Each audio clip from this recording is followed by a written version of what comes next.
Okay, now that you have your perfect slip knot, it's time to learn how to hold the yarn in your left hand if you're a right-handed crocheter. So I like to take my pinky and my index finger and just kind of do a little swoop like this, and then hold that slip knot with my middle finger and my thumb. Let's show that again. So I swoop and hold, and then my tail falls behind. The other way to do it is to just wrap that yarn. So I just hold this hand steady and I just wrap and hold.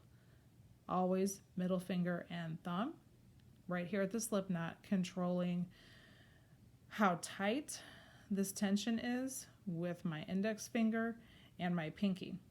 So as I am working my crochet hook, I'm controlling how loose or tight that slip knot is by pulling away from it, or I can tighten it up this way. I can also pull this direction to tighten it up, and it really just kind of depends where you are in the process. So that's how to hold it. Next lesson will be yarning over.